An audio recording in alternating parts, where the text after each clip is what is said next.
जो हमारे चेयरमैन साहब हैं उनको ये सोचना चाहिए कि हमारी टीम अगले राउंड में क्यों नहीं गई। आपको चेयरमैन साहब को बताना पड़ेगा या चेयरमैन साहब को पूछना पड़ेगा कि चीफ सेलेक्टरों से कि भाई कहां पे वो हमारी टीम क्लैप्स कर रही है, ये कौन से ऐसे लड़के हैं जिनको आपने एक साइड पे किया हुआ है।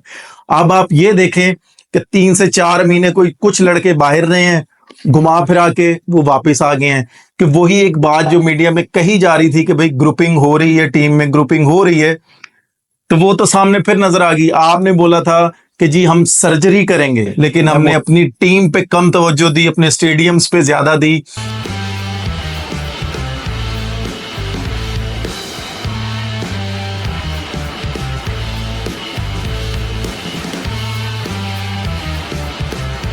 बिस्मिल्लाहिर्रहमानिर्रहीम। मैं उमर अकमल अपने YouTube के ऑफिशियल चैनल से। जैसा कि आप सबको पता है कि आईसीसी चैंपियंस ट्रॉफी का आज फाइनल इंडिया वर्सेस न्यूजीलैंड हुआ, जो कि दुबई में जितना भी क्राउड था उन्होंने बहुत ज्यादा एंजॉय किया। जिस तरह का फाइनल एज ए क्रिकेटर हमें देखने को मिला, मैं कहता हूं आउटस्टैंडिंग। दोनों टीमों को मैं कांग्रेट्स बोलूंगा। लेकिन जैसा कि आपको पता है कि अपनी मैंने 3 से 4 वीडियो में ये बोला था कि कैचेस विन मैचेस, लेकिन उसके दौरान आपको पता है जिस भी टीम ने कैच ड्रॉप किए हैं ऑटोमेटिकली वो थोड़ी सी डाउन हुई है और उनको इतना अच्छे तरीके से विनिंग नोट पे वो नहीं लेके गए अपनी टीम को। लेकिन मैं फिर भी न्यूजीलैंड को थोड़ा सा क्रेडिट देता हूं कि वो अगर उनसे कैच ड्रॉप भी हुए थे तो उन्होंने अपनी एफर्ट और अपनी बॉडी लैंग्वेज बहुत पॉजिटिव रखी हुई थी। एंड तक वो एफर्ट करते रहे हैं, लास्ट इवन के लास्ट ओवर तक वो जाने की पूरी कोशिश कर रहे थे। लेकिन ऑब्वियसली इंडिया की टीम इतनी स्ट्रांग थी, आप ये कह सकते हैं कि मैं इस पे थोड़ी सी बाद में बात करूंगा। लेकिन मैं सबसे पहले पाकिस्तान टीम की बात करूंगा यहाँ पे।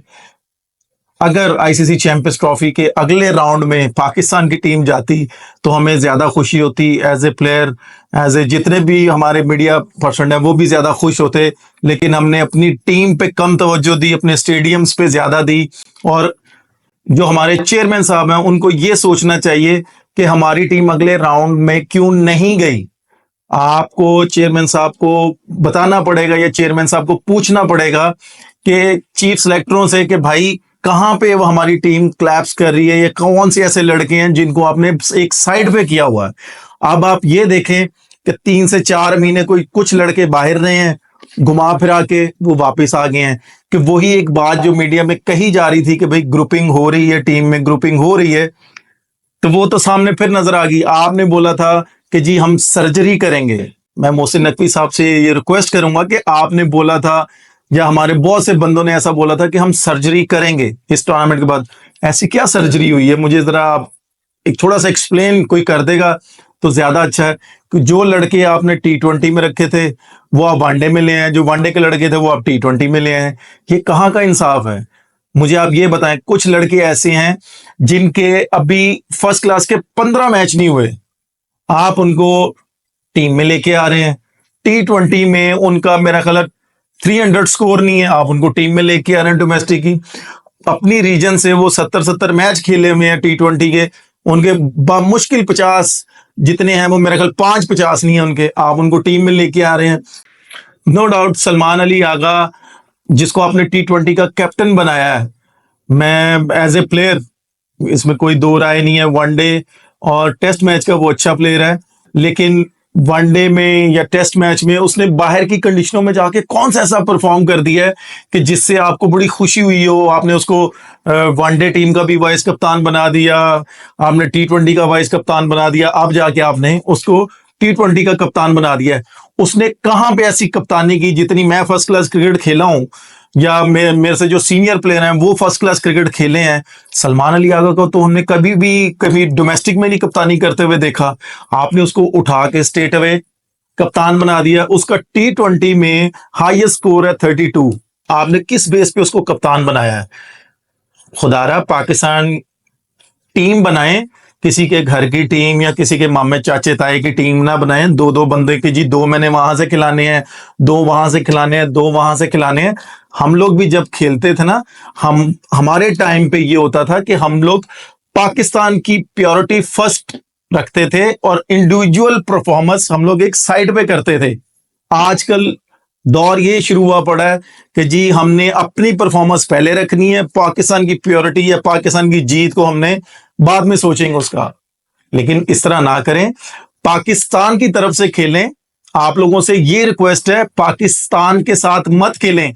मैं इवन जो पाकिस्तान टीम है, मैं उनके प्लेयरों को नहीं कह रहा, जो हमारे चीफ सेलेक्टर्स हैं, जो हमारा कोचिंग स्टाफ है, स्पेशली मैं यहां पे बॉलिंग कोच को बोलूंगा कि अगर बॉलिंग यूनिट आपका पूरा नहीं है तो आप अपने हेड कोच से जाके बात कर सकते हैं। और मैं अजहर महमूद साहब आपको एक मैसेज देना चाह रहा हूं कि अगर बॉलिंग यूनिट आपका पूरा नहीं है तो आप चीफ सेलेक्टर से बात करें जाके, आप अपने कप्तान से बात करें जाके कि भाई मुझे मेरा यहाँ पे थोड़ा सा हम लोग क्लैप्स करेंगे।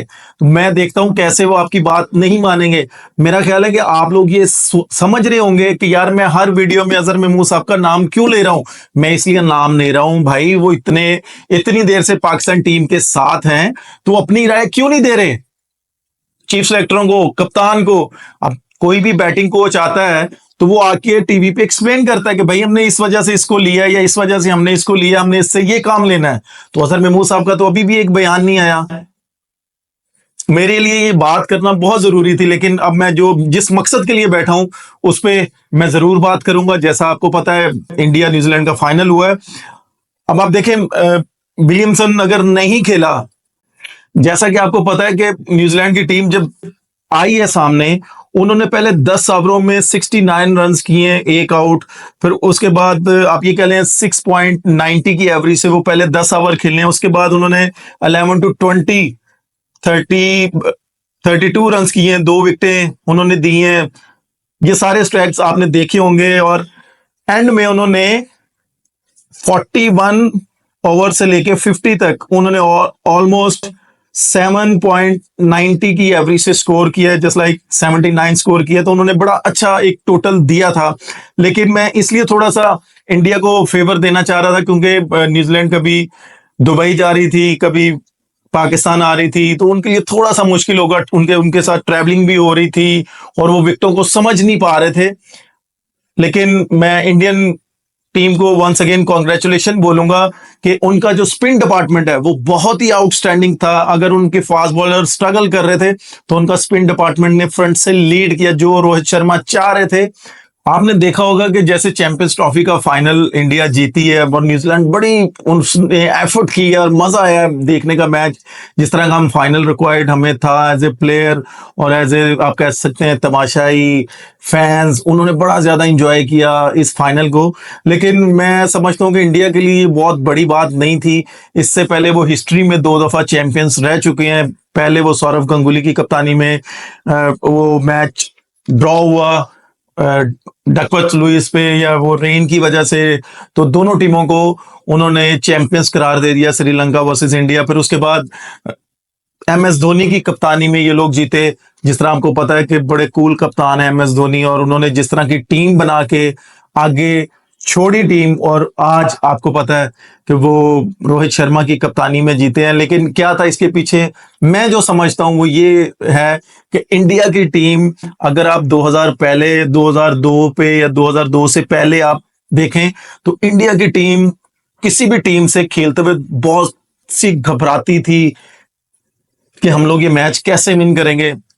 लेकिन इंडिया ने अपनी टोटली क्रिकेट चेंज कर ली। किस वजह से चेंज की?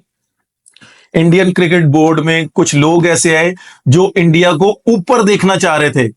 आप यकीन माने कि जब उनके मैच हमारे से होते थे तब वो डरते थे कि यार हमने किसको आउट करना है, कौन से बॉलर को फेस करना है। आजकल तो आपको पता है वो इंडियन टीम हमारे से मैच खेल के स्टेटमेंट दे रही होती है, उनके एक्स प्लेयर या उनके करंट प्लेयर स्टेटमेंट दे रहे होते हैं कि यार हमें मजा नहीं आता पाकिस्तान टीम के साथ खेलने का। हमने बहुत कुछ इंडियन टीम को सिखाया, इंडियन टीम ने हमारे प्लेयरों से बहुत कुछ सीखा है। इसमें कोई गलत बात नहीं है। अगर अब हम इंडिया की टीम से या इंडियन क्रिकेट बोर्ड से कुछ सीख लेंगे तो इसमें कोई गलत बात नहीं है।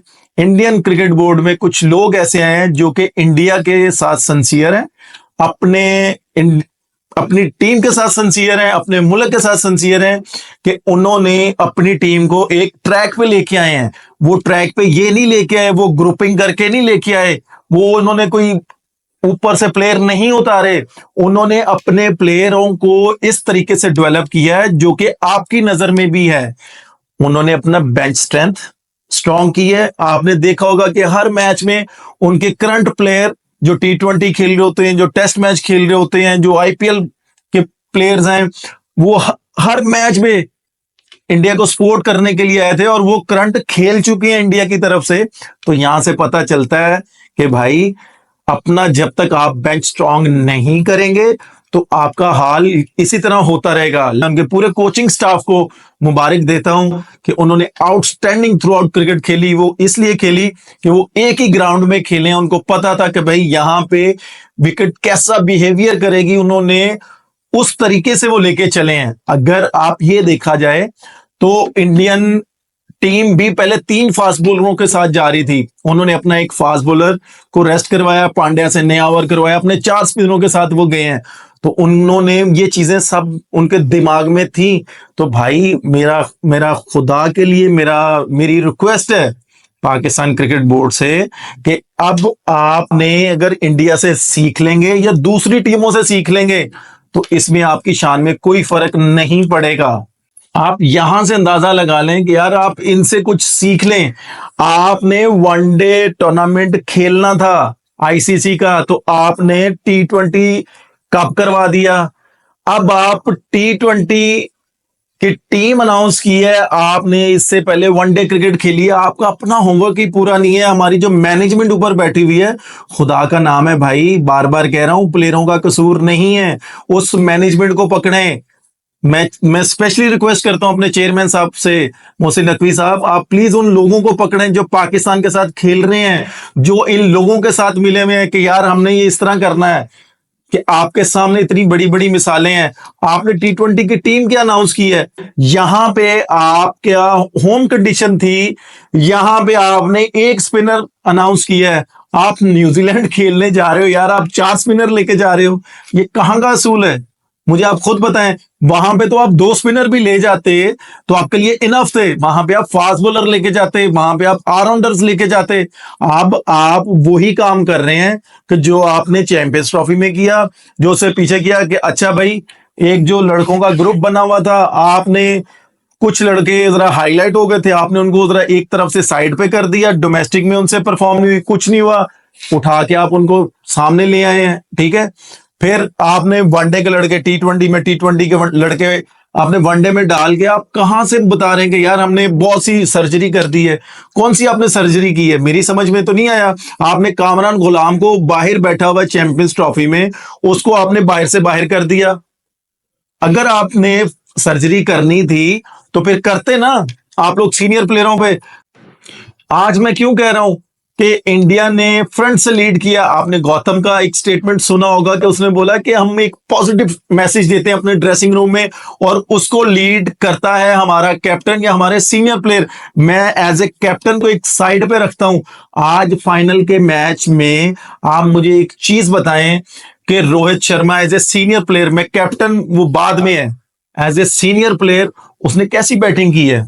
उसने फ्रंट से लीड किया, उसने बाहर वालों को एक मैसेज कन्वे कर दिया कि भाई विकेट कोई मुश्किल नहीं, अगर हम थोड़ा सा प्रेशर रखेंगे तो हम इन पे हैवी रहेंगे। जो उसका पार्टनर था अर्ली ऑन, उसके बैट पे बॉल नहीं आ रहा था, लेकिन क्या था कि कप्तान ने लीड किया, बाहर एक मैसेज दिया। नो डाउट रोहित ने थोड़ा सा अर्ली कर लिया, अगर उसको थोड़ा सा और लंबा करता तो शायद और आसानी से ये तकरीबन 3 से 4 ओवर पहले मैच खत्म हो सकता था। इसमें आप ये कह सकते हैं कि जो भी क्रिकेट हुई है एज ए प्लेयर मैं आपको बता नहीं सकता, मुझे बहुत ज्यादा मजा आया देखने का। और वंस अगेन मैं इंडिया की अवाम को, इंडियन टीम के फैंस को, बल्कि ऑल ओवर क्रिकेट के फैंस को मेरा ख्याल है कि मैं मुबारक देता हूं। इस तरह इतना अच्छा फाइनल हुआ, देखने में मजा आया है। आप ये कह सकते हैं 2007 का वर्ल्ड कप जो पाकिस्तान इंडिया का हुआ था वो इतना क्लोज हुआ था, या ये चैंपियंस ट्रॉफी का फाइनल इतना मजेदार हुआ है कि एज ए प्लेयर मुझे मजा आया, जो कि मैंने करंट बैठ के देखा है ये फाइनल।